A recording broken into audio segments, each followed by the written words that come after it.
जास्त काही वेळ घेणार नाही. मंत्रालय आणि विधिमंडळ वार्ता संघातर्फे प्रथमतः राज्याचे नवनिर्वाचित मुख्यमंत्री देवेंद्रजी फडणवीस साहेब आपल्यासाठी भाऊ आहेत ते. मी त्यांचे सुरुवातीलाच स्वागत आणि अभिनंदन करतो. साहेब, लोकसभेची आचारसंहिता लागण्यापूर्वी आपल्या महायुती सरकारने राज्यातील ज्येष्ठ पत्रकारांसाठी जी निवृत्ती वेतन आहे, बाळशास्त्री जांभेकर सन्मान योजना, तर 20,000चा एक GR काढलेला. परंतु नंतर आम्ही दादांशी पण नंतर कोऑर्डिनेशन केलं, परंतु काही अंमलबजावणी झाली नव्हती. मी जास्त काय मागणार नाही. जो GR निघालाय तो 20,000चा, त्याची फक्त अंमलबजावणी करावी. आपण राज्यातल्या लाडक्या बहिणींना जसा सन्मान दिला तसा राज्यातील लाडक्या पत्रकारांचा सुद्धा सन्मान करावा.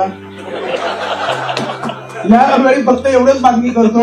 याच्या पुढे आपल्या गाठी भेटी होतील त्यावेळेस मी अधिक मागण्या करेन. आणि पुन्हा एकदा मी माननीय मुख्यमंत्री साहेबांचे, दादा वगैरे आले आहेत, सर्वांचे मी स्वागत करतो, अभिनंदन करतो. धन्यवाद. आपल्यासमोर आपल्या अध्यक्षांनी ज्या अपेक्षा व्यक्त केल्या त्या माननीय मुख्यमंत्री साहेब परिपूर्ण करतील असं मी समजतो. फक्त त्याने आणखी एक विनंती करतो की गेल्या काही काळापासून 6व्या मजल्यावर होणारी कॅबिनेटच्या नंतरची बैठक पत्रकारांशी संवाद साधणारी ती खूप काळ बंद झालेली आहे. मी माननीय मुख्यमंत्र्यांनी या निमित्तानं विनंती करतो की आपण आश्वासन दिलेलं आहात की खूप चांगलं काम यापुढे होणार आहे. हे काम तात्काळ लोकांपर्यंत पोहोचावं यासाठी ती कॅबिनेट सिस्टम जी आहे आपली ती आपण पुन्हा 6व्या मजल्यावर सुरू करावी अशी मी आपल्याला विनंती करतो. मी आपले अध्यक्ष माननीय प्रमोदजी देवपुरे यांना विनंती करतो की आपण तमाम पत्रकारांच्या वतीने, मंत्रालय वार्ता संघाच्या वतीने माननीय मुख्यमंत्र्यांचा आपण सन्मान करावा.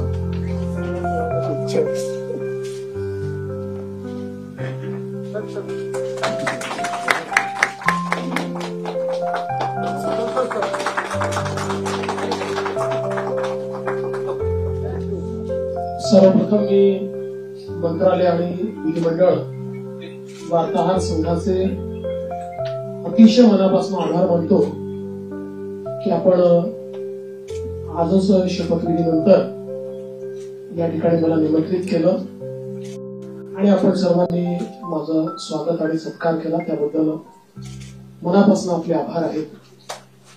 आणि मगाशी प्रवीणजी आणि प्रमोदजी असं म्हणाले की जेव्हा जेव्हा त्यांची बॉडी असते तेव्हा तेव्हा मी मुख्यमंत्री होतो. 29ला तुमचीच बॉडी आली अशी शुभकामना मी तुम्हाला देतो. खरं म्हणजे आपला हा संघ राज्याच्या आपल्या संपूर्ण लोकशाही व्यवस्थेतला एक अत्यंत महत्वाचा स्तंभ आहे. कारण विधिमंडळ आणि मंत्रालयातलं राज्याचा कारभार चालतो आणि तो योग्य प्रकारे चाललाय की नाही हे राज्यामध्ये सांगण्याचं काम तुम्ही करता. आणि जिथे काही चुका असतील त्या नजरेस आणून देतात, त्याच्यामुळे त्या चुका देखील सुधारता येतात. एखादी गोष्ट जी अतिशय जनोपयोगाची असेल ती जनतेपर्यंत पोहोचवण्याचा प्रयत्न देखील आपण करता. अर्थात कधी कधी एखादी गोष्ट आम्हालाही माहिती नसते आणि ती जनतेपर्यंत चालली जाते. मग लक्षात येतं की असं काहीतरी घडलेलं आहे आणि मग त्याचं फायर फायटिंग आम्हाला करावं लागतं. पण मला असं वाटतं की आपलं ते काम आहे आणि निश्चितपणे अतिशय चांगल्या प्रकारे आपण सर्व लोक ते करतात. गेली 2.5 वर्ष मुख्यमंत्री एकनाथराव शिंदेजींच्या नेतृत्वात आम्ही सरकार चालवलं आणि अतिशय गतिशील अशा प्रकारचे सरकार होतं. आज शपथविधीच्या निमित्ताने ज्यावेळेस आमची ऍडव्हर्टाइजमेंट चालली होती तर त्यात मला कोणीतरी विचारलं की महाराष्ट्र आता थांबणार नाही असं तुम्ही का म्हणताय. तर मी त्यांना समजावून सांगितलं 2.5 वर्षामध्ये महाराष्ट्राने विकासाची गती घेतली आहे. आता या गतीला आम्ही तसंच पुढे नेऊ. आता महाराष्ट्र थांबणार नाही. त्या गतीनं प्रगतीकडे महाराष्ट्र जाईल आणि पायाभूत क्षेत्र असो, सामाजिक क्षेत्र असो, उद्योगाचं क्षेत्र असो, प्रत्येक क्षेत्रामध्ये महाराष्ट्र अग्रणी राहील असा विश्वास या निमित्ताने मी व्यक्त करतोय.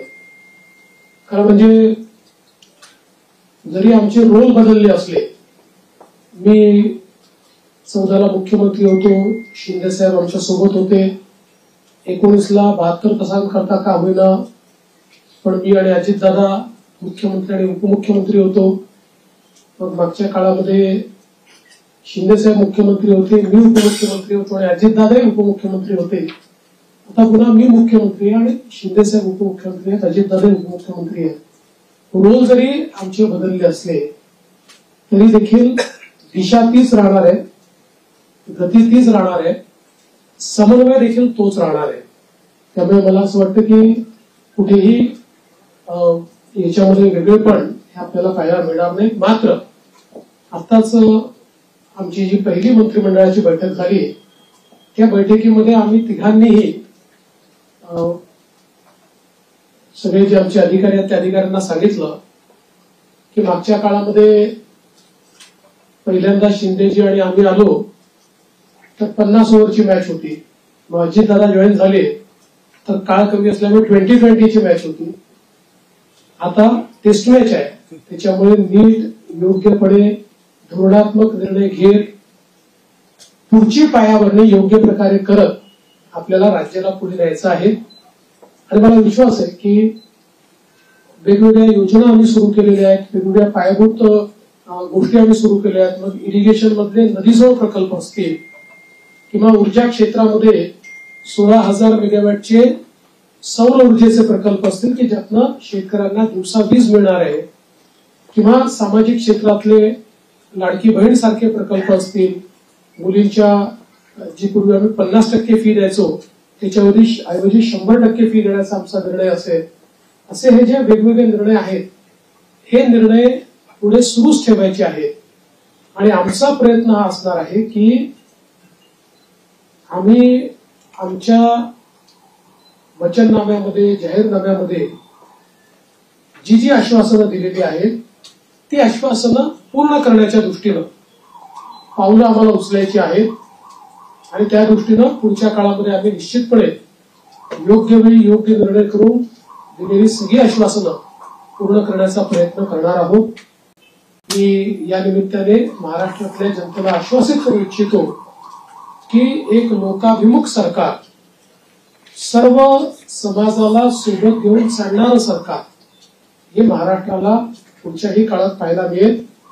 आणि अडचणी अनेक येतात, पण त्या अडचणींवर योग्य मार्ग काढत आम्ही मार्गक्रमण करू हा विश्वास मला आहे. मी आपल्या सगळ्यांची देखील या प्रयत्नांमध्ये साथ मागतोय. आपलं देखील एक प्रकारे सहकार्य या सगळ्या प्रयत्नांमध्ये असावं अशा प्रकारची आपल्या सर्वांना विनंती करतो. आणि आपल्या माध्यमातून महाराष्ट्राच्या 14 कोटी जनतेला मी आश्वासित करू इच्छितो की हे सरकार पारदर्शीपणे आणि गतिशीलतेनं त्यांच्या कल्याणाकरता काम करेल हा विश्वास मी देतो. एक मिनिट आलोक देशमुख. नमस्कार, मी आलोक देशपांडे. ही 5 वर्षात आपल्या राज्यात इतकं काय काय बघितलं, द्वेष, आरोप, सगळे काय काय खूप लेवलला सगळं गेलं. ही पुढची 5 वर्ष त्याच्यापेक्षा थोडी वेगळी असतील का? राजकारण थोडं वेगळं असेल का? याच्याबद्दल तुम्ही काय सांगा? पूर्णपणे वेगळं असेल. मी सांगितलं की बदल्याचं राजकारण करायचं नाहीये, तर बदल दाखवेल अशा प्रकारचं राजकारण करायचं आहे. त्यामुळे हे खरं आहे की विरोधकांची संख्या कमी आहे, पण विरोधकांच्या संख्येवर त्यांचा आवाज आम्ही मोजणार नाही किंवा संख्येनुसार त्यांचं मूल्यमापन आम्ही करणार नाही. त्यांनी योग्य विषय मांडले तर त्या विषयाला तेवढ्याच प्रकारचा सन्मान आम्ही देऊ. आणि मला असं वाटतं की पूर्णपणे स्थिर सरकारचे 5 वर्ष आपल्याला पाहायला मिळतील. जनतेची अपेक्षा देखील आमच्याकडनं हीच आहे, कारण जे मॅन्डेट जनतेने आम्हाला दिलं आहे असं मॅन्डेट मिळाल्यानंतर जनतेची अपेक्षा आहे की एक स्थिर सरकार महाराष्ट्राला मिळालं पाहिजे. कुठल्याही प्रकारचे 2019 पासून तर 22.5 पर्यंत जे वेगवेगळे बदल दिसले अशा प्रकारचे कुठलेही धक्के आता यापुढे लागू नयेत ही जी अपेक्षा आहे ती आम्ही पूर्ण करू. दीपक बातूसे सर, लाडकी बहीण योजना याचा तुमच्या विजयात मोठा वाटा आहे. 2100 रुपये करण्याची तुम्ही घोषणा केली होती. तो निर्णय साधारणतः कधीपर्यंत होणार? आणि दुसरं, आता एक अशी चर्चा सुरू आहे की 1,500 जेव्हा दिले तेव्हा स्क्रुटिनी कोणतीही झाली नव्हती.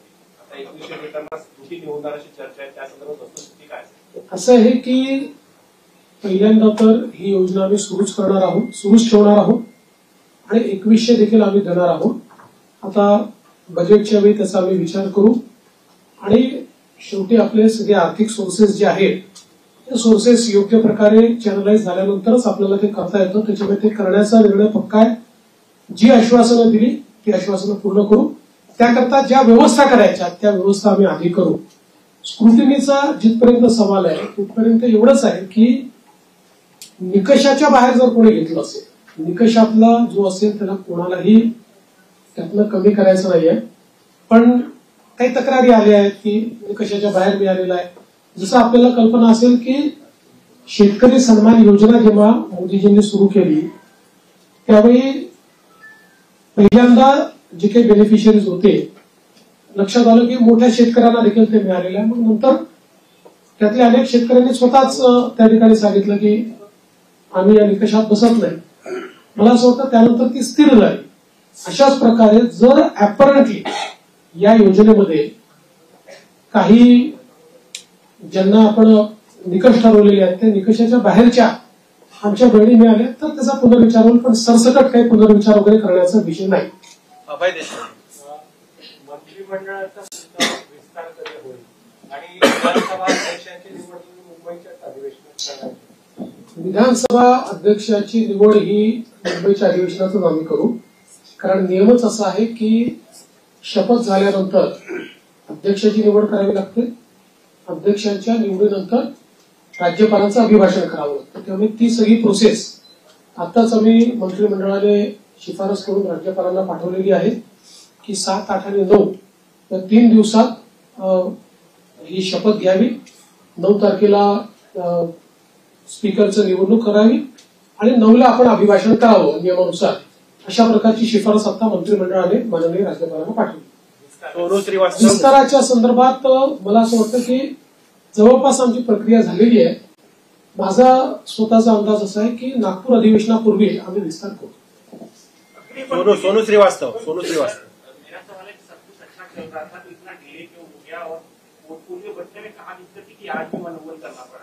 देखिए ऐसा कोई डिले है ऐसा मैं नहीं मानता. इससे पहले भी 2004 में करीब 12-13 दिन का डिले हुआ था. 2009 में भी करीब 9 दिन का डिले था. तो कई बार हम लोगों को ये समझ लेना पड़ेगा कि कोएलिशन की गवर्नमेंट होती है तो उसमें बहुत निर्णय करने पड़ते हैं. एक पार्टी की सरकार होती है तो निर्णय एक ही पार्टी को करना है. कोएलिशन की गवर्नमेंट में बहुत बड़े पैमाने पर कंसल्टेशन करना पड़ता है. वो कंसल्टेशन हमने किया है. करीब करीब हमारे नंबर्स भी हमने फ्रीज किए हैं. वो कितने अभी हम नहीं बताएंगे, वो पार्टियां बताएंगी, इसलिए मुझे पूछो मत. और पोर्टफोलियो को भी अभी हम लोगों ने करीब करीब फाइनलाइज किया है. कुछ थोड़ा बचा है उसमें वो भी कर लेंगे. तो मुझे लगता है कि अब हमारे सामने जो प्रश्न थे वो प्रश्न धीरे धीरे समाप्त हो. प्रवीण राऊत सीएम साहेब, मागील महायुतीच्या सरकारमध्ये 3 पक्ष होते. त्या 3 पक्षाकडे जे विभाग होते तेच विभाग राहणार की त्याच्यामध्ये काही बदल होणार? थोडे बहुत बदल होऊ शकतात. फार बदल होतील असं नाही. थोडे बहुत बदल होतील. धर्मेंद्र जोरे नमस्कार सर. पूर्वीच्या 2014 आणि 19 वेळी आपलं जे ट्रेनिंग आहे ते आपल्या फ्लॅगशिप प्रोग्रामसाठी धरलं जातं. यावेळी तुमच्या डोक्यात काही अशी कल्पना आहे की मागच्या वेळी तुम्ही कायद्याची हमी दिली होती. आज मला आत्मविश्वास आहे की तुमच्या डोक्यात काही काही असेल त्याची जर आज तुम्हाला घोषणा करायची असेल तर आम्हाला सांगितलं उद्यापासून आम्हाला काहीतरी काही गोष्टी आहेत डोक्यात, पण अजून माझ्या दोन्ही मित्रांची कन्सल्टेशन बाकी आहे. पण आता माझा फोकस जो आहे ना तो या ज्या काही महत्वाच्या योजना आहेत, जसं नदी जोड प्रकल्प, याचं काम सुरू झालं पाहिजे, याच्यावर माझा भर असणार आहे. सौर ऊर्जेचे प्रकल्प आपण घेतले आहेत, ज्याच्यामध्ये आता रोजची डिलिव्हरी सुरू झाली. आता 60 मेगावॅट तयार झाले, 100 मेगावॅट अजून तयार होत आहेत. कुठल्याही परिस्थितीमध्ये 2026 पर्यंत 16,000 मेगावॅटचे प्रकल्प पूर्ण करायचे आहेत. त्यामुळे ही जी कामं ऑलरेडी हातात घेतली की जी शाश्वत विकासाची कामं आहेत, ज्यातनं शेतकऱ्याचं कल्याण होणार आहे, राज्याचं कल्याण होणार आहे, हे आणि यातला प्रत्येक प्रकल्प असा आहे की ज्याचा नीट फॉलोअप करावा लागतो. आणि नुसते आपण टेंडर घेऊन टाकल्याने होत नाही, अडथळे येतात, ते अडथळे दूर करावे लागतात. त्यामुळे मागच्या काळातली जी आमची एक वॉर रूमची पद्धत होती, माननीय शिंदे साहेबांनी देखील ती सुरू ठेवली होती, पण ती अधिक इफेक्टिव्ह कशी करता येईल असा माझा प्रयत्न असणार आहे की ज्यातनं किमान जे फ्लॅगशिप कार्यक्रम आहेत त्यांच्याकरता आपल्याला ही वॉर रूमची अधिक त्याचा उपयोग कसा करता येईल. जलयुक्त शिवारसारखी योजना जी पुन्हा आम्ही गेल्या 2.5 वर्षामध्ये त्याला बळकटीकरण केलेलं आहे, या योजनेला अधिक वेगाने आपल्याला कसं करता येईल याचा प्रयत्न माझा असणार आहे. त्यामुळे एकूणच ज्याला आपण मूलभूत अशा प्रकारचे जे निर्णय असतात त्या निर्णयावर अधिक भर द्यायचा माझा प्रयत्न असतो. दिनेश मौर्या. 5 साल आपके संघर्ष में परिश्रम के रहे और आज जब आप सिग्नेचर कर रहे थे तो जिन भावों से गुजर रहे थे उस बारे में बताइए. एक दूसरा फिजिकल डिसिप्लिन बहुत जरूरी हो इस कार्यकाल में, तो उस चुनौती से निपटने के लिए क्या क्या? देखिए, मैंने आज जो पहली सिग्नेचर की है वो हमारा जो मुख्यमंत्री आरोग्य सेवा का कक्ष है, उस कक्ष में एक कैंसर रुग्ण को बोन मैरो ट्रांसप्लांट के लिए 5 लाख रुपए मुख्यमंत्री सहायता निधि से देने का निर्णय मैंने किया है. पहली साइन वो मैंने की हुई है. और यहाँ पर हालांकि मेरा अनुभव बहुत है और पिछले 10 सालों से 2.5 साल में विपक्ष का नेता रहा, लेकिन 7.5 साल में सरकार में रहा, तो सरकार का अनुभव भी बहुत है. किंतु जिस प्रकार का मैंडेट इस समय मिला है, मैं ऐसा मानता हूं कि निश्चित रूप से उस मैंडेट का एक प्रेशर, जनता के प्यार का एक प्रेशर हमारे पर है. और मैं उसको महसूस करता हूं कि जब अपेक्षाएं बड़ी होती है तो चुनौती भी बड़ी होती है, क्योंकि लोग आपसे अपेक्षा कर रहे हैं. तो निश्चित रूप से उसका प्रेशर मुझ पर है. और जहां तक फिस्कल डिसिप्लिन का सवाल है, तो निश्चित रूप से उसके ऊपर हमको काम करना ही पड़ेगा, क्योंकि हमने बहुत महत्वाकांक्षी योजना की है. देखिए क्या होता है कि नॉर्मली आप सोशल सेक्टर में और इंफ्रास्ट्रक्चर सेक्टर में, दोनों सेक्टर में एक साथ काम करते हैं, लेकिन सोशल सेक्टर का स्पेंडिंग ये हम लोगों ने 4 गुना 5 गुना बढ़ाया है. जो मैं ऐसा मानता हूं कि इकोनॉमिक्स में इसको गलत नहीं माना जाता है, क्योंकि इसका भी एक अपना रिटर्न होता है. इसके सोशल रिटर्न भी होते हैं, इसके इकोनॉमिक रिटर्न भी होते हैं, लेकिन उसका प्रेशर जरूर बजट के ऊपर आता है. तो उस बजट को बैलेंस करना ये हमारा काम होगा, हम उसको करेंगे. सदानंद खोपकर.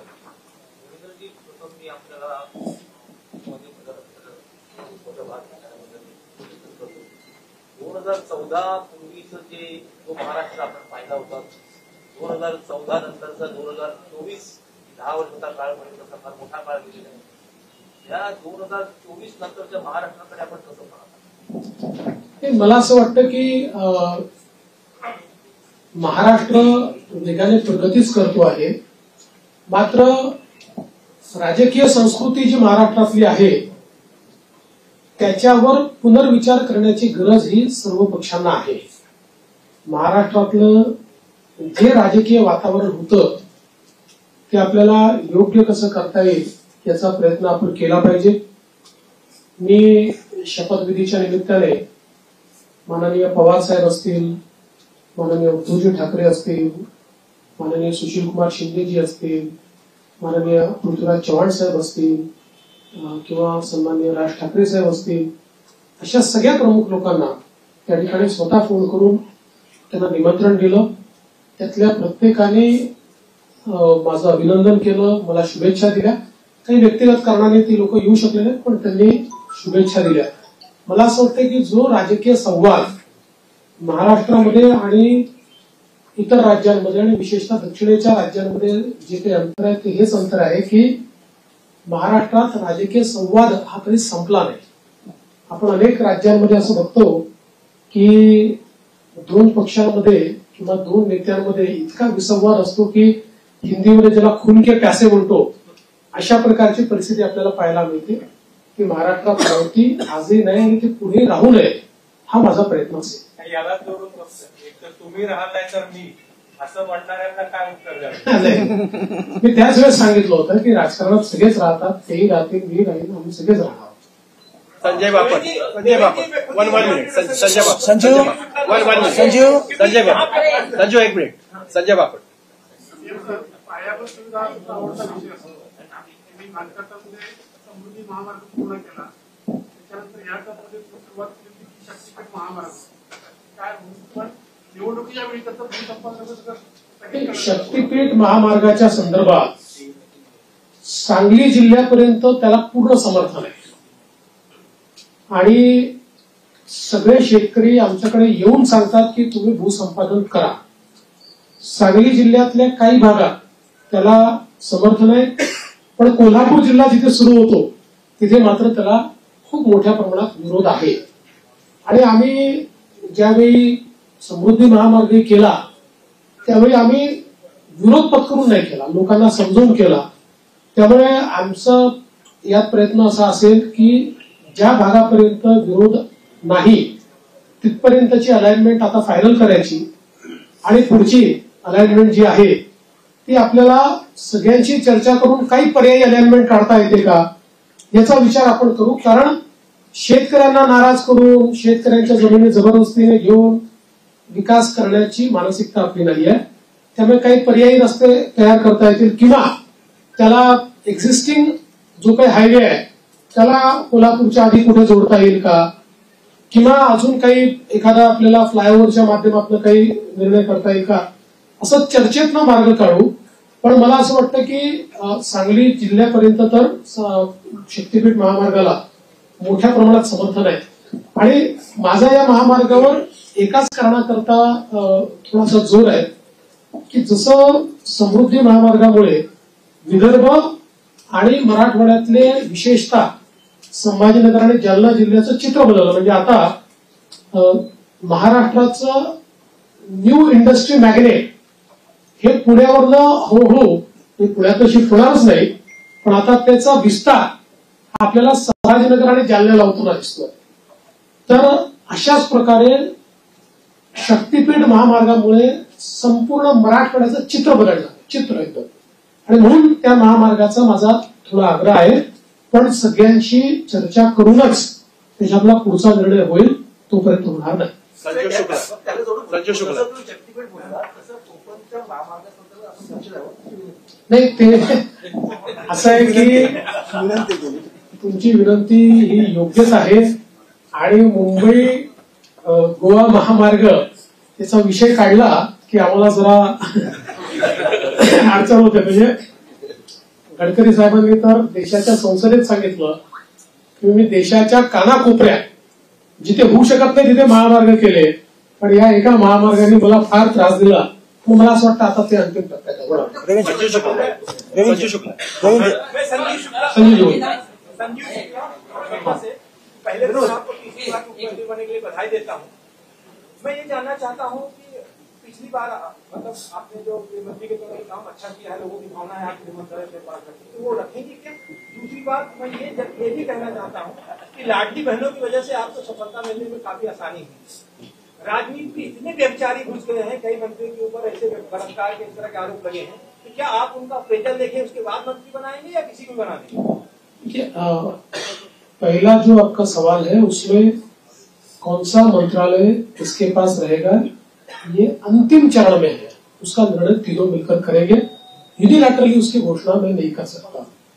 और जहां तक पुराने मंत्रियों का सवाल है तो उसमें निश्चित रूप से सभी के काम का एक मूल्यमापन तो हो रहा है, मूल्यांकन हो रहा है। उस मूल्यांकन क्योंकि हमारे जो दोनों साथी है, एकनाथ शिंदे जी ने भी और दादा ने भी, हम तीनों ने बैठकर ये तय किया है कि हम मूल्यांकन करेंगे, पुराने मंत्रियों के कामों का मूल्यांकन होगा, उसके आधार पर आगे का निर्णय होगा। और कई बार क्या होता है, देखिए जब मंत्रिमंडल बनता है तो रीजनल बैलेंसेस होते हैं, अलग अलग प्रकार के समाजों का प्रतिनिधित्व होता है, तो इसलिए मुझे ऐसा लगता है कि कुछ निर्णय ये देखकर भी हम लोग करेंगे कि भाई पिछले बार उन्होंने कैसा काम किया है। कई बार ये होता है कि किसी ने अच्छा काम भी किया होता है, लेकिन रीजनल बैलेंस में क्योंकि 3 लोगों को मंत्री पद बांटने हैं तो आगे पीछे होता है।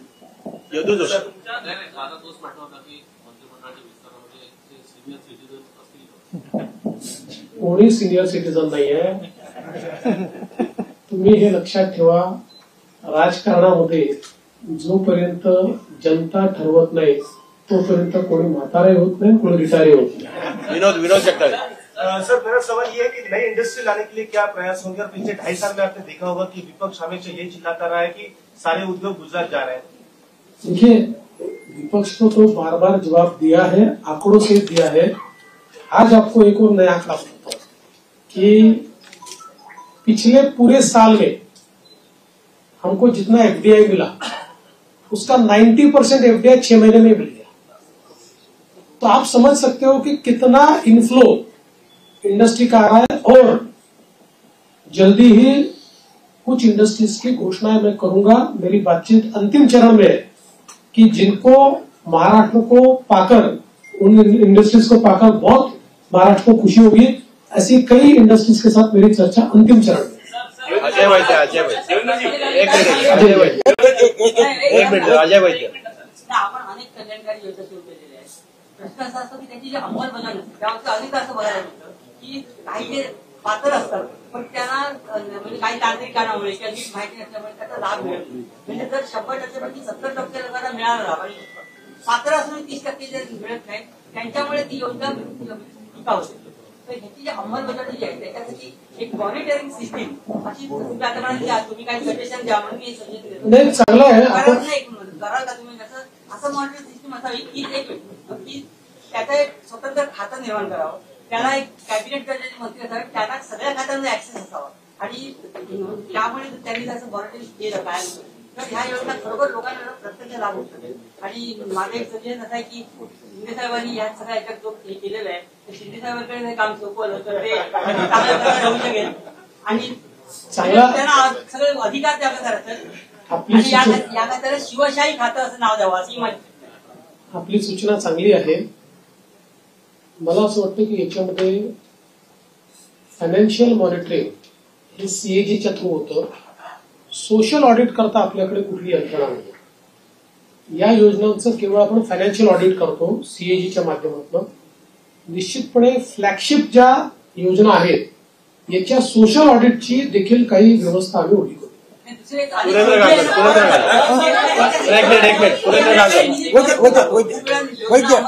आता आपला निधी परत जात नाहीये, निधी आपण पूर्ण खर्च करतो।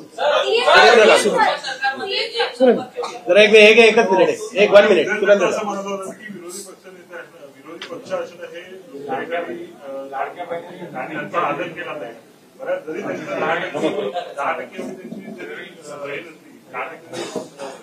तरी काही राज्यांमध्ये तेवढे आमदार नसताना विरोधी पक्षाने तसंच निर्णय घेतले, तसा विचार आपल्याकडे एवढा बघा। हा निर्णय अध्यक्षांना करायचा, हा निर्णय काही सरकारचा निर्णय नसतो, हा अध्यक्षांचा निर्णय असतो।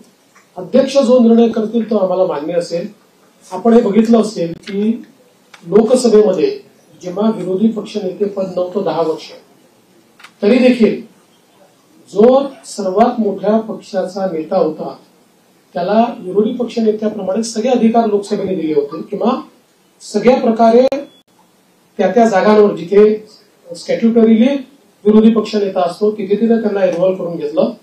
या ठिकाणी अध्यक्ष जो निर्णय करतील आम्हाला तो मान्य असेल, त्यांनी जर ठरवलं की आपल्याला विरोधी पक्ष नेता द्यायचा, आम्ही कधीच विरोध करणार नाही। लाडकी बहीण कोणतरी बोलते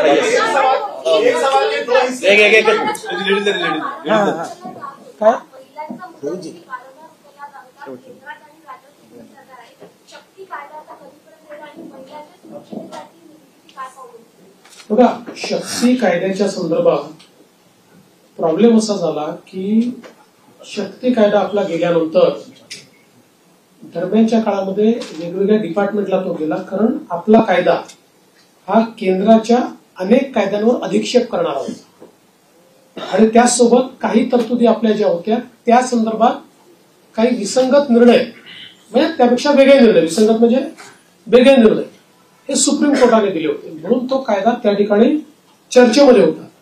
दरम्यानच्या काळामध्ये केंद्र सरकारने 3 नवीन कायदे तयार केले आणि या 3 नवीन कायद्यांमधल्या त्यांनी ज्या तरतुदी केल्या, जवळपास आपण ज्या तरतुदी केलेल्या आहेत तशा तरतुदी त्या कायद्यांमध्ये आहेत आणि आता पुन्हा त्या कायद्याशी आपल्या काही तरतुदी विसंगत होत आहेत. त्यामुळे आता केंद्र सरकारशी त्या संदर्भात चर्चा करावी लागेल. जसं आपण बघितलं असेल तर आता या नवीन कायद्यांमध्ये एक इंडिपेंडंट चॅप्टर हा रेपवर तयार झालेला आहे. फाशीपर्यंतची शिक्षा जी आधीच्या कायद्यांमध्ये नव्हती ती आता या नवीन ज्या आपण जी न्याय संहिता केलेली आहे त्याच्यामध्ये ठेवलेली आहे. त्यामुळे आता या संदर्भात एकदा केंद्र सरकारशी चर्चा करून आवश्यक असेल तर कदाचित आपल्या कायद्यांमध्ये बदल करावा लागेल. प्रसाद पाटील 1 मिनिट. प्रसाद पाटील एक 1 मिनिट. प्रसाद पाटील एक सवाल प्रश्नाचं उत्तर देऊन पण तेवढं विचारलं, गृह खातं कोणाला कुठल्या पक्षाकडे राहील आणि अर्थ खातं कुठल्या पक्षाकडे राहील? आता आम्ही तिघं मिळून ठरवू. आम्ही आता तिघं मिळून सरकार, त्यामुळे सरकारकडे राहील आणि सरकार चालेल. एबीपी माझा. एकनाथ शिंदेची शेवटच्या टप्प्यापर्यंत नाराजी आपण पाहायला मिळत होती. नेमकं कारण काय स्पष्ट झालंय का आणि गृह खातं खरंच त्यांच्याकडे जाणार आहे? मी तुम्हाला 100% सांगतो, त्यांची बिलकुल नाराजी नव्हती. मी स्वतः त्यांना भेटलो होतो, त्यांची कुठलीही नाराजी त्याच्यामध्ये नव्हती. नाराजीच्या बातम्या जास्त चालल्या पण कुठली नाराजी नव्हती. उलट मी विनंती केल्यानंतर त्यांनी तात्काळ ते स्वीकार केलं. मी त्यांना विनंती केली की मी म्हटलं मागच्या काळात जेव्हा मला उपमुख्यमंत्री मला सांगितलं तेव्हा मला असं वाटत होतं की मी मुख्यमंत्री आहे तर मी उपमुख्यमंत्री होऊ नये, पण मला नंतर लक्षात आलं की जेव्हा अशा प्रकारचं अलायन्सचं सरकार असतं त्यावेळी प्रमुख व्यक्ती जर सरकारमध्ये नसला तर पक्ष आणि सरकार या दोघांचा समन्वय राहत नाही आणि त्यामुळे त्यांनी ते मान्य केलं. मला असं वाटतं की त्याच्या बातम्या जास्त चालल्या, म्हणजे आमच्यात तर कुठल्याही समन्वयाचा अभाव नव्हता. उदाहरणादाखल सांगतो की गिरीश महाजन समजवायला गेलं नव्हतं. गिरीश महाजन सहज भेटायला गेले होते. मला गिरीश महाजन त्याला बाहेर आल्यावर समजलं. ते मला म्हणाले बातमी चालली की मी समजवायला गेलो. मला कशाला गेले तुम्ही? पांडुरंग मस्के. पांडुरंग आसाम सरकार ने कंप्लीट किया पूरे राज्य में. आपकी सरकार आज आई है, मैं जानना चाहता हूँ क्या आपकी एक महाराष्ट्र वसीम पेश करेगा या क्या आपका? देखिए, गोवंश हत्या बंदी का कानून हमने पिछले समय मंजूर किया है. हमारे यहाँ पर गोवंश केवल गाय नहीं, गोवंश की हत्या नहीं की जा सकती है. उस कानून को कड़ाई से हम लोग लागू कर रहे हैं. शेवटचे मस्के. पांडुरंग मस्के. पांडुरंग एक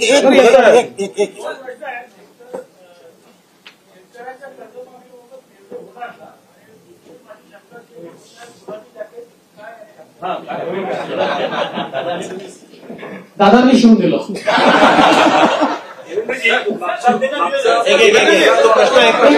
कर्जमाफीच्या संदर्भात जी आम्ही घोषणा केली त्याच्या अंमलबजावणी करू. मुंबई के आसपास के कॉर्पोरेशन है, उसके सारे चुनाव 2-3 साल से पेंडिंग है. अब देखिए, सुप्रीम कोर्ट में वो अटके हैं, लेकिन हमारा प्रयास रहेगा. हमने पिछले भी समय सरकार की ओर से अर्जी लगाई थी कि इतने समय इसको पेंडिंग रखना ठीक नहीं है. सुप्रीम कोर्ट ने जो इंडिकेट हमको किया उसमें वो अभी कंटिन्यूस सुनवाई लेंगे ऐसा उन्होंने कहा है. हमारा प्रयास रहेगा कि जल्दी सुनवाई हो, क्योंकि केवल वहां नहीं पूरे महाराष्ट्र में ये चुनाव बाकी है. और मैंने बार बार ये कहा है कि स्वस्थ लोकतंत्र के हिसाब से जो स्थानीय इकाई है उसका चुनाव होना बहुत जरूरी है. दीपक कैतके. शेवटचा प्रश्न दीपक कैतके. माझा प्रश्न असा आहे की आपला राजकीय संपूर्ण संघटनाचा सगळा संघर्षाचा प्रवास आम्ही बघितला, कव्हर पण केला. आज ज्यावेळेला आपण शपथविधीच्या वेळेला शपथ घेत होता त्यावेळेला नेमकी आपल्या मनात काय भावना होती, कारण काय नेमकं काय वाटतं? मी एवढंच सांगू शकतो की आपल्या सगळ्यांना साईबाबांनी एक मंत्र दिलेला आहे, श्रद्धा आणि सबोरी. शेवटचा प्रश्न प्रेमानंद. एक 1 मिनिट.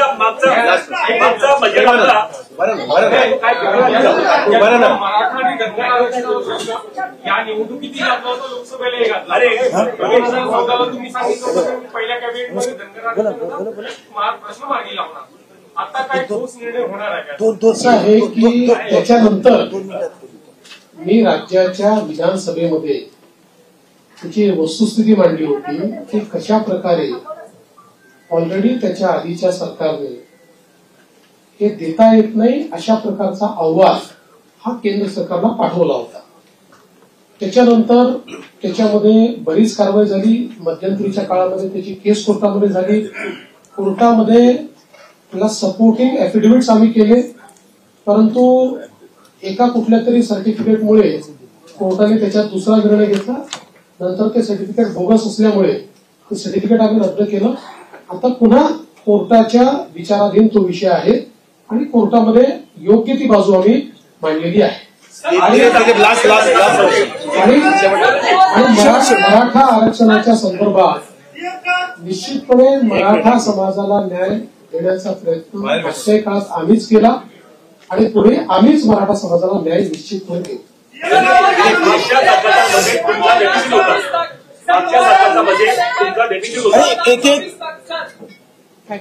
सर 2019 से लेकर 2024 तक खासकर लॉ एंड ऑर्डर को लेकर आपको हमेशा गृह मंत्रालय आपके पास था, विरोधी पक्ष आपको टारगेट करता रहा.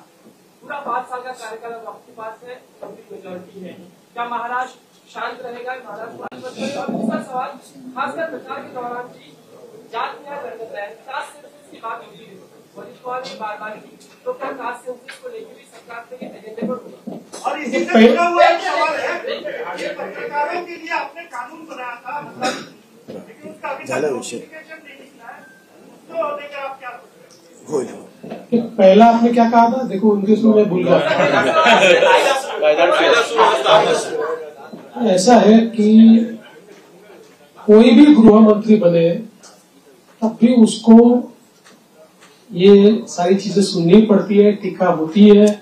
गृह मंत्रालय ही ऐसा है कि जिसमें आपको धन्यवाद कम मिलते हैं, गाली ज्यादा मिलती है, लेकिन बावजूद उसके कन्विक्शन के साथ आपको ये मंत्रालय संभालना पड़ता है. मैंने कन्विक्शन के साथ उसको संभाला और मैं इतना ही आपको कहता हूं कि इस कार्यकाल में भी हमारी सरकार गृह मंत्रालय के माध्यम से महाराष्ट्र में कानून व्यवस्था अच्छी रहे, महाराष्ट्र के लोगों को सुरक्षित लगे, इस प्रकार के सारे उपाय करेंगे.